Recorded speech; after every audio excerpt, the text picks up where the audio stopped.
Hello दोस्तों, नमस्कार। प्रकाश sir Hindi पर आप सभी का स्वागत है।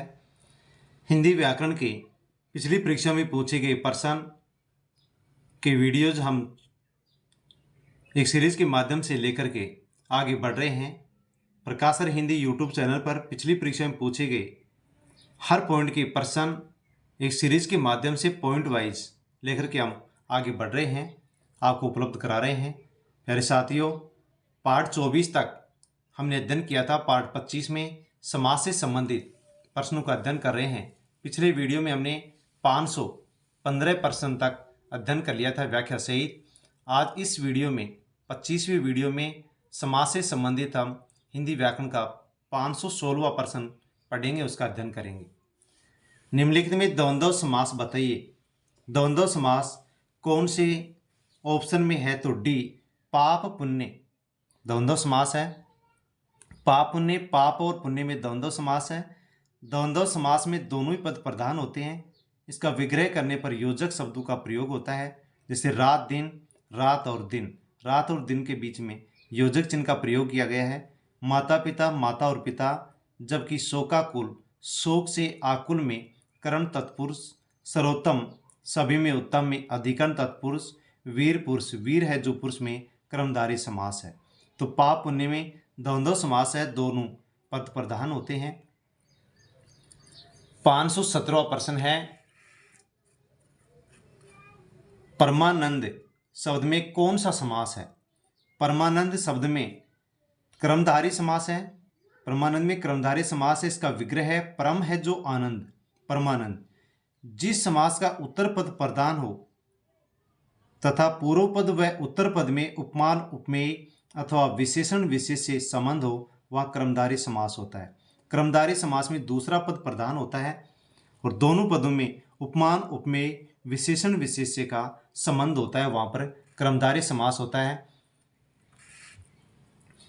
प्यारे साथियों, हर प्रश्न किसी न किसी परीक्षा में पूछा गया है, जिसकी व्याख्या भी हम यहां पर जान रहे हैं, पढ़ रहे हैं। अगला प्रश्न है 518वां प्रश्न,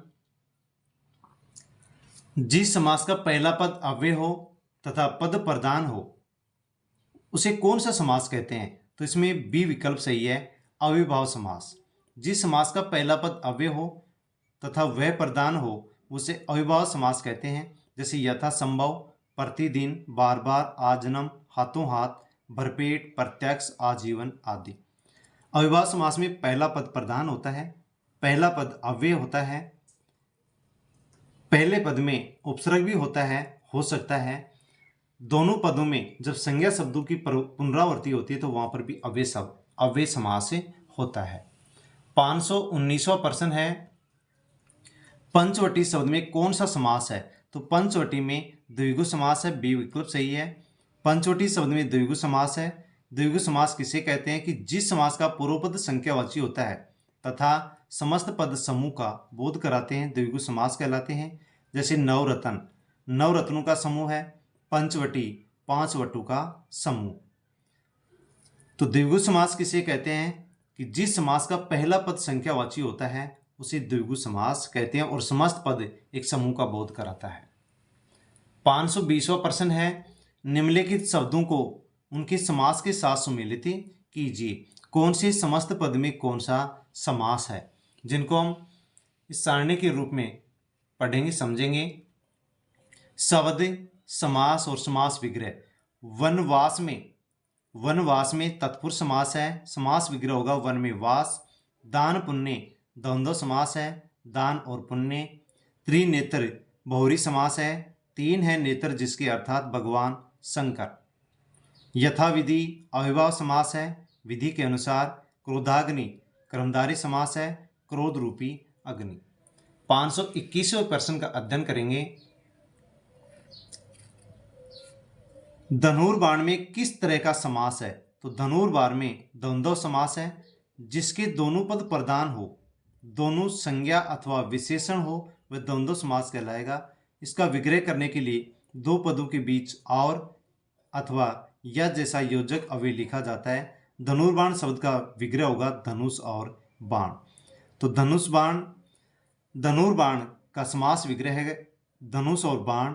जिसमें द्वंद्व समास है। द्वंद्व समास में दोनों पद प्रधान होते हैं। विग्रह करने पर और या योजक शब्दों का प्रयोग होता है।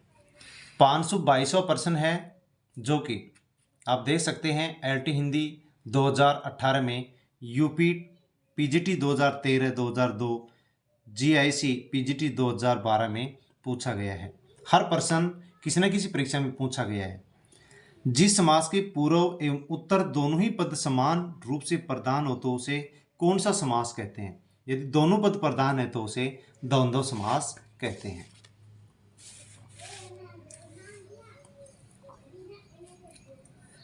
जिस समास के पूर्व एवं उत्तर पद अर्थात दोनों पद समान रूप से प्रधान होते हैं उन्हें द्वंद्व समास कहते हैं। द्वंद्व समास के 3 भेद होते हैं: इतरेतर द्वंद्व, समाहार द्वंद्व और वैकल्पिक द्वंद्व। 523वां प्रश्न है सदगति शब्द में समास होगा। तो सदगति शब्द में समास है तत्पुरुष समास। सदगति शब्द में तत्पुरुष समास होगा, इसमें षष्ठी तत्पुरुष होगा। सदगति का समास विग्रह होगा सत्य की ओर गति होना। 524वां प्रश्न है शोकाकुल में समास है। तो शोकाकुल में समास है तत्पुरुष समास। शोकाकुल में तत्पुरुष समास है। शोक से आकुल अर्थात इसमें कर्म तत्पुरुष समास है। 525वां प्रश्न है अकाल पीड़ित में समास होगा। अकाल पीड़ित में तत्पुरुष समास है। अकाल पीड़ित में तत्पुरुष समास है। तत्पुरुष समास में अंतिम पद प्रधान होता है तब विभक्ति चिन्हों का लोप हो जाता है। तत्पुरुष समास में दूसरा जो पद होता है वो प्रधान होता है और कारक जो विभक्तियाँ होती है, चिन्ह होती है, उनका लोप होता है। 526वां प्रश्न है निम्नलिखित में द्वंद्व समास का शब्द कौन सा है? तो यहाँ पर ए आजकल में द्वंद्व समास है। द्वंद्व समास जिसके दोनों पद प्रधान हो, दोनों संज्ञा अथवा विशेषण हो, द्वंद्व समास कहलाएगा। इसका विग्रह करने के लिए दो पदों के बीच और अथवा या जैसा योजक अव्यय लिखा जाता है। द्वंद्व समास के दोनों पद प्रधान होते हैं। समास विग्रह करने पर और या आदि जो योजक अव्यय शब्द होते हैं उनका प्रयोग किया जाता है। रात दिन का समास विग्रह होगा रात और दिन, आजकल आज और कल, सीताराम सीता और राम, माता पिता माता और पिता। दिन दिन में अविभाव समास है क्योंकि संज्ञा शब्दों की पुनरावृत्ति हुई है। रातों रात में अविभाव समास है। वीर पुरुष में क्रमधारी समास है। अगला प्रश्न है 527वां पर्णकुटी शब्द का समास है। पर्णकुटी शब्द में कौन सा समास है? तत्पुरुष समास है। पर्णकुटी शब्द में तत्पुरुष समास है। इसका विग्रह होगा पत्तों की कुटी, अतः तत्पुरुष समास होगा। समास का अर्थ होता है, समास का अर्थ संक्षेप होता है। कम से कम शब्दों में अधिक से अधिक अर्थ प्रकट करना समास का मुख्य प्रयोजन या उद्देश्य होता है। समास में कम से कम दो पदों का योग होता है। तो समास में दो पद होते हैं। समास का अर्थ होता है संक्षेप करना, छोटा रूप करना। जब कम से कम शब्दों में अधिक से अधिक अर्थ वाली बात कह दी जाती है तो उसे समास कहते हैं। 528वां प्रश्न है 528वां प्रश्न है ध्यान मगन में कौन सा समास है? तो ध्यान मगन में सी तत्पुरुष समास है। ध्यान मगन में तत्पुरुष समास होगा। इसका विग्रह होगा ध्यान में मगन, अर्थात इस प्रकार से इसमें अधिकरण तत्पुरुष से समास है।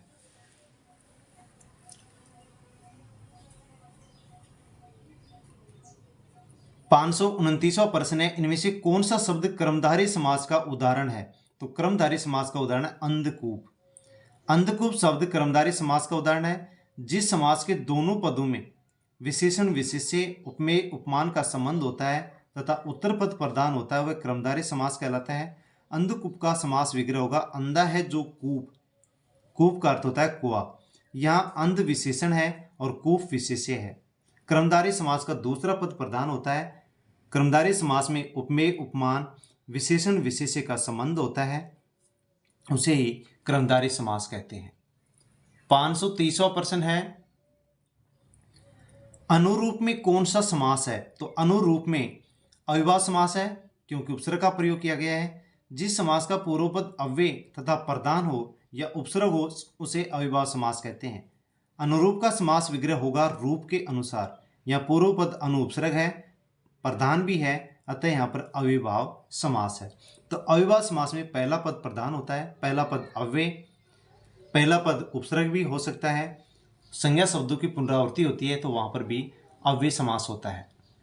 531वां प्रश्न है कुसुमाकर में समास है। तो कुसुमाकर में बहुवरी समास है, कुसुमाकर में बहुवरी समास है। कुसुम है जिसका आकार वह अर्थात बसंत। कुसुम का अर्थ होता है पुष्प और आकर का अर्थ होता है खान। 532वां प्रश्न है रातों रात शब्द में समास है। तो रातों रात में शब्द की पुनरावृत्ति, संज्ञा शब्द की पुनरावृत्ति हुई है तो अव्ययभाव समास है। रातों रात, रात ही रात में अव्ययभाव समास है। जिस समास का प्रथम पद अव्यय हो या कोई उपसर्ग हो वह अव्ययभाव समास होता है। 533वां प्रश्न है किस शब्द में तत्पुरुष समास नहीं है। जिस शब्द में तत्पुरुष समास नहीं है वह छांटना है विषधर।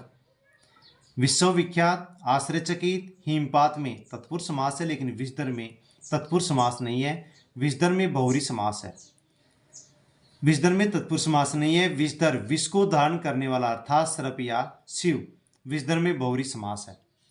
534वां प्रश्न है निम्नलिखित युग्मों में से एक समास की दृष्टि से अशुद्ध है तो वह कौन सा है। डी चाल चलन अव्ययभाव समास, ये अशुद्ध है। भरपेट में अव्ययभाव समास है। रसोई घर में तत्पुरुष समास है। दाल रोटी में द्वंद्व समास है। और चाल चलन में यहाँ पर अव्ययभाव समास न होकर के इसमें द्वंद्व समास है। चाल चलन अव्ययभाव युग्म अशुद्ध है, इसका सही युग्म होगा चाल चलन द्वंद्व समास। 535वां प्रश्न है पतझड़ में कौन सा समास है। तो पतझड़ में बहुरी समास है, बी विकल्प सही है, बहुरी समास है। पतझड़ में बहुरी समास है और इसका विग्रह होगा झड़ते हैं पत्ते जिस मौसम में वह, तो यहां पर बहुरी समास है। अगला हम 536वां प्रश्न पढ़ेंगे कूप मंडूक में किस समास की योजना है। कौन सा समास है कूप मंडूक में, कौन सा समास है तो बहुरी समास है।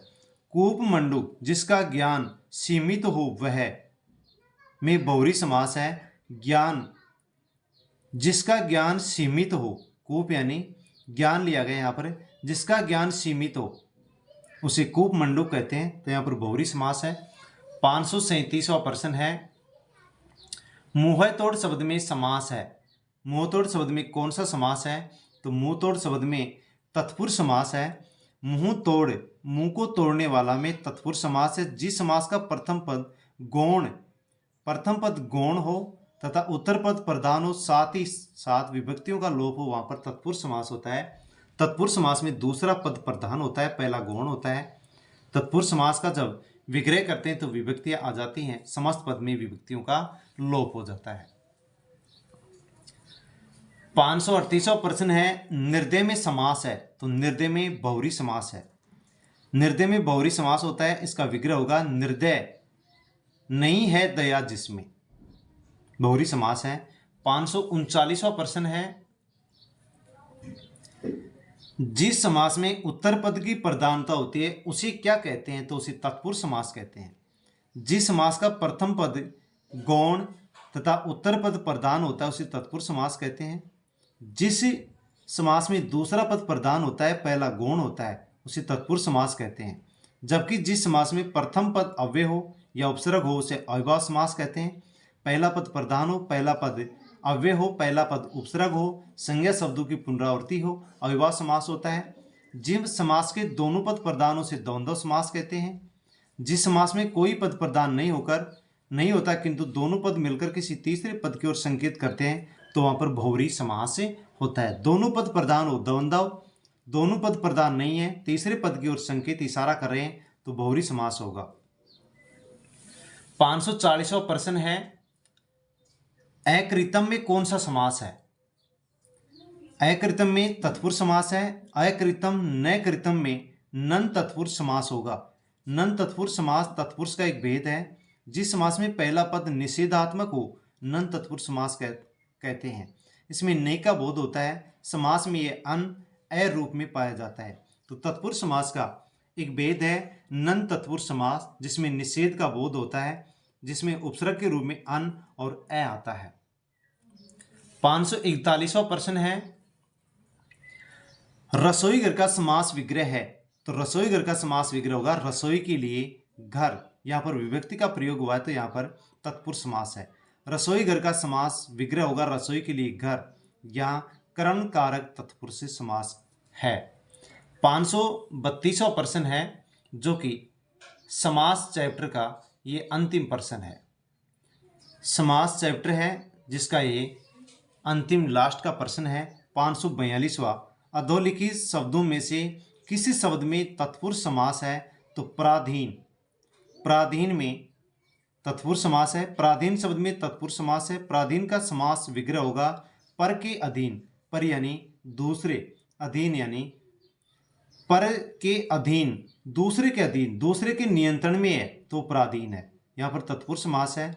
यह संबंध कारक तत्पुरुष समास है। जिस समास का पूर्व पद गौण रहता है, उत्तर पद प्रधान होता है, उसे तत्पुरुष समास कहते हैं। जैसे राजपुत्र, राजा का पुत्र। तो प्राधीन और राजपुत्र में तत्पुरुष समास है। तत्पुरुष समास में दूसरा पद प्रधान होता है, पहला पद गौण होता है।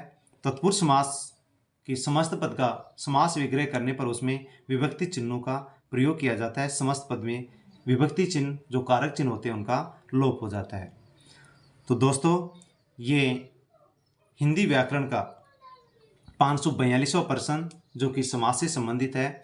आगे अब हम जो वीडियो देखेंगे, अध्ययन करेंगे, उसमें उपसर्ग एवं प्रत्यय से संबंधित प्रश्नों का अध्ययन करेंगे। साथियों, जो भी किसी भी परीक्षा की तैयारी कर रहा है जिसमें हिंदी व्याकरण से संबंधित सिलेबस जोड़ा गया है, उन सभी परीक्षाओं के लिए ये पिछली परीक्षा में पूछे गए प्रश्न व्याख्या सहित के जो वीडियोज हैं, जो प्रकाश तर्क हिंदी यूट्यूब चैनल पर उपलब्ध हैं, साथियों उन सभी के लिए अति महत्वपूर्ण है। साथ में प्रकाश तर्क हिंदी यूट्यूब चैनल पर थ्योरी के रूप में हिंदी व्याकरण के वीडियोज एक सीरीज के माध्यम से मिल रहे हैं, उपलब्ध कराए जा रहे हैं। उनको भी आप अवश्य देखें, नोट्स बनाएं और एग्जाम के समय बहुत ही कम समय में आप उनको यदि देखते हैं तो आपका रिवीजन भी अच्छी तरह से हो जाता है। अपने जितने भी साथी लोग हैं उनके पास इन वीडियोस को अवश्य टेलीग्राम, व्हाट्सएप, फेसबुक के माध्यम से सेंड करें ताकि निःशुल्क कक्षाओं का सभी को फायदा हो सके। धन्यवाद।